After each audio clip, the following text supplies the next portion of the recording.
Selamat malam Bapak dan teman-teman. Materi kali ini saya akan membahas tentang konsolidasi tanah. Berikut adalah nama-nama kelompok.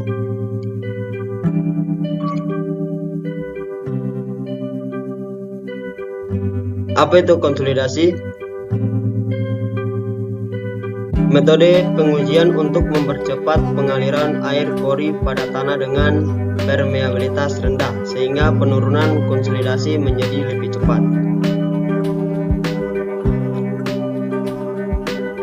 Berikut adalah jenis-jenis konsolidasi tanah. Yang pertama adalah konsolidasi primer. Yang kedua, konsolidasi sekunder. Konsolidasi primer merupakan perubahan volume pada tanah butir halus karena keluarnya air pori karena beban. Konsolidasi sekunder merupakan volume pada tanah butir halus akibat penyesuaian tanah setelah konsolidasi primer. Dan slide presentasi dari teman saya, bagaimana proses konsolidasi dalam tanah. Proses konsolidasi dalam tanah dibagi menjadi 3 bagian. Yang pertama, off. Yang kedua, getting hard, later by later.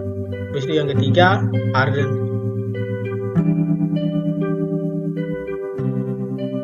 Kemudian, apa perbedaan konsolidasi dan pemadatan? Baik perbedaan antara peristiwa konsolidasi dan peristiwa pemadatan tanah. Yang pertama, peristiwa konsolidasi pengurangan volume air dan peristiwa pemadatan pengurangan volume udara.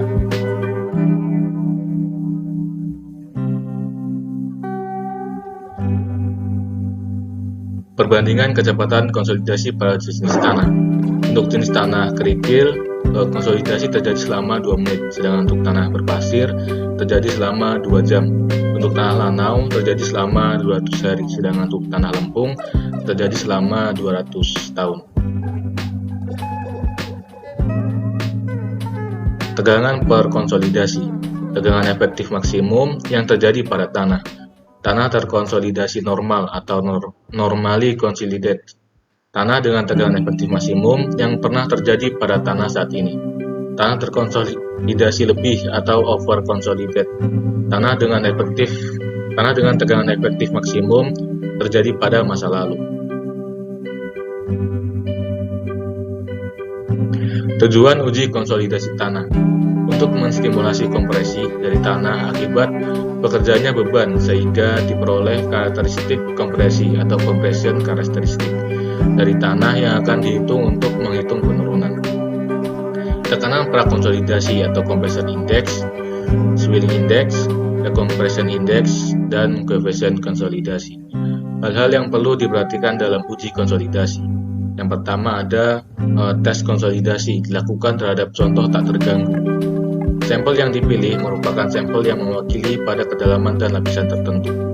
Pembebanan dilakukan sesuai prosedur, biasanya kenaikan beban berjalan sesuai dengan deret ukur, yaitu 25, 50, 100, 200, 400, dan seterusnya.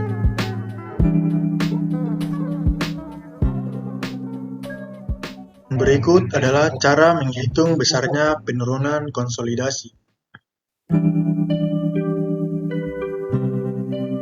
Cara menghitung SC dengan menggunakan MV.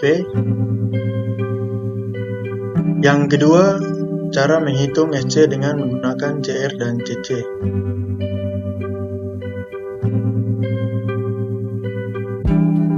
Contoh soal dari konsolidasi tanah.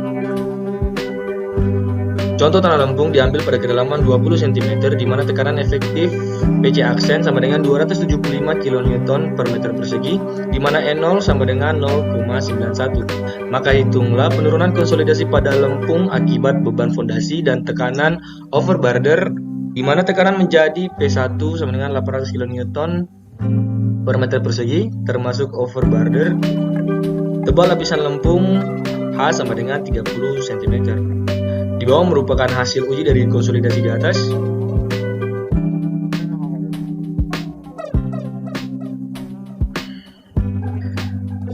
Pertama yang harus kita lakukan yaitu menentukan rumus serta P1 aksennya. Hitunglah penurunan konsolidasi pada tegangan P1 aksen P0 tambah sigma P sama dengan 800 kN meter persegi. Dilakukan dengan cara sebagai berikut, menggunakan rumus SC. Kemudian kita tarik garis dari P aksen 800 ke angka pori E sekitar 0,75. Nah, lebih tepatnya di 0,74. Dari kurva asli di lapangan untuk P1 aksen 800 kN meter persegi, maka E1 sama dengan 0,74 atau angka pori. Di bawah ini terdapat hasil dari contoh soal ini, mana SC sama dengan 0,91 kurang 0,74 per 1 tambah 0,91 kali 30. Didapati 2,67 meter. Mungkin itu saja hasil dari video presentasi kami. Sekian dan terima kasih. Selamat malam.